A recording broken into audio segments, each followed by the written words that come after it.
Hey everybody, welcome back to Extra Time. Greg Lawless alongside Shep Messing and Jason the producer. Act 3, Get Real. Well, Real Salt Lake in their, I guess you'd call it a Cinderella run to MLS Cup. They're going to be in Seattle. They were the 4th seed in the East. End up now as Eastern Conference champions in the playoffs. Hey Greg, you think they can trade trophies with the Red Bulls last year? And it'll all strike out or something like that? It all wipes everything out? Well, maybe. Well, going into this season, I guess more toward the middle of the season, RSL coach Jason Kreis was whispered to possibly be on the hot seat.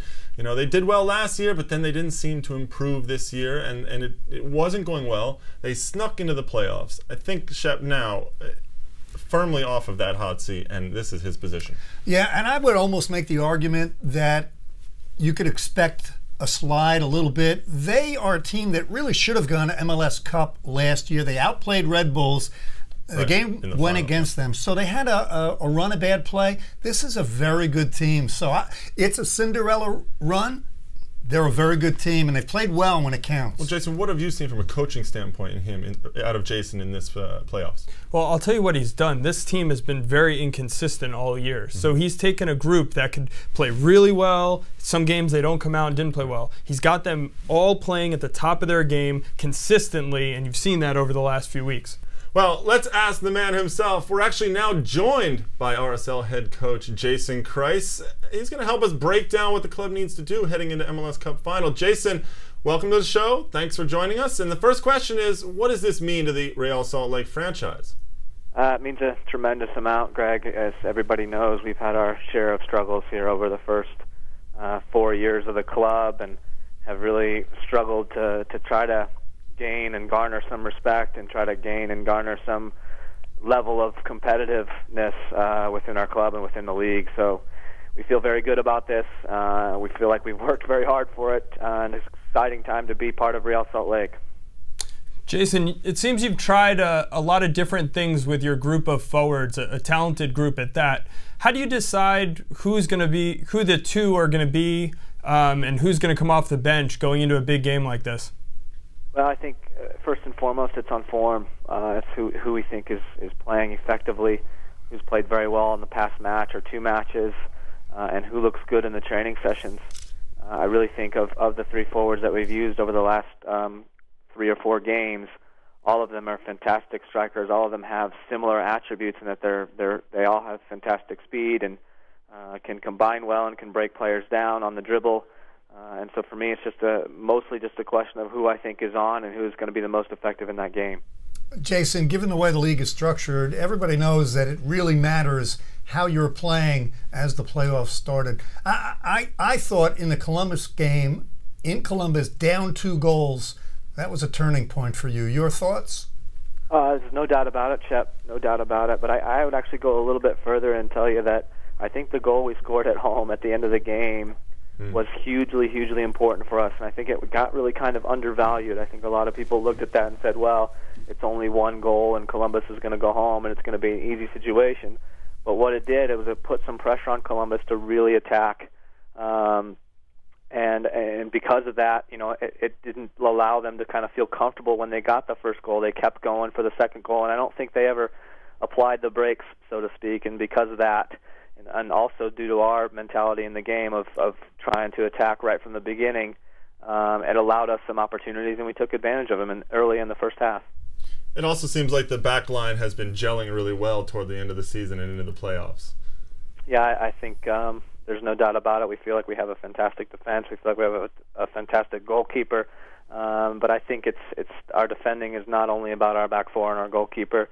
We've had an unbelievable level of commitment from the midfield and from the forwards as well. So everybody's committed to doing the work on the defensive side of the ball, no doubt. Jason, you've had in your at right back, you've kind of flip-flopped between Robbie Russell and Tony Beltran. How do you decide which one? Is it tactical, or I know it was a little bit about Beltran's health, but in this game, were they both available against Chicago, and how did you pick between them? Yeah, I mean, 2 games ago against Columbus away, and actually against Columbus at home, Tony Beltran had an injury to his quad. We decided to play him through it. I thought it really affected his performance. I didn't think it was one of his better matches of the season, and he's had a lot of very, very good matches for us this season. but I think that injury affected things, and so we took a safer route against Columbus away, and Robbie Russell played. He struggled early on, but really came on strong as the game went along. And so then we just wanted to keep it the same this week. And again, it's a situation. I watch the training sessions. I think it's important how these guys train and what they're doing during the week. And, through the week and just based on the game before, we made the decision for Robbie Russell. Jason, let's talk about you looking forward to the matchup against the Galaxy. Landon Donovan, he's obviously going to run at you from different positions on the field. How do you defend against him? Well, I think it's two-part, really, isn't it? I mean, it's about shutting down the service to Landon Donovan, and then it's about just dealing with Landon Donovan. I think first and foremost, we've got to try to get close to their midfielders, especially David Beckham, as he's playing right now, likes to drop off a bit in midfield. We've got to get close enough to him that he can't pick out passes against us. If we give him time and space on the ball, he'll hurt us. But I think we got the guys to do that. And then the other side is just to be aware where Landon is and where he's making those runs, make sure that we're tracking him. If he plays in the midfield, as he has done on several occasions, it's going to be up to the midfielders to track those runs or at least sort it out with the defenders. And if he plays up front, it's a little bit easier for us to track those runs. Well, Jason, we've watched you through these playoffs, and I guess probably over these last couple of years as a coach, and you always seem to have a very composed and level demeanor. I'm wondering, if you win MLS Cup, are you going to give us a smile at the end of it? Now, this is not fair. Somebody was telling me last night that they were so pleased to see me smiling after the last game in the interview. I smile a lot. It's just the camera doesn't pick out those moments. I think the camera's just the people that produce the games. I think they selectively pick out when I have a scowl on my face. Well, it's working right now for you guys, right? I mean, so it's going well, and congratulations on getting to MLS Cup. It's a huge moment for the club. Thank you so much. It feels terrific. Well, good luck on Sunday. Good luck, thank Coach. you. Jason Kreis, the head coach for Real Salt Lake, talking about the game on Sunday in MLS Cup final against Los Angeles. Extra Time is heading to Seattle this weekend. We're going to be joining Jason Kreis out there, and we're going to be having another live show. 90 minutes before kickoff, we are going to go live here on MLSnet.com with Extra Time. I got to ask you, what are you looking forward to most out in Seattle? Looking forward to the seafood. Always look forward to that in Seattle. That's it? I'm looking forward to a game. I think these are the best two teams in Major League Soccer right now. Should be a great game. Wow, so the fish are happy, the league's happy. I'm going to go with the pilgrimage to the home of Pearl Jam and Soundgarden. I might go and try and find the actual Soundgarden. I'm just going for the Rock. That's basically it.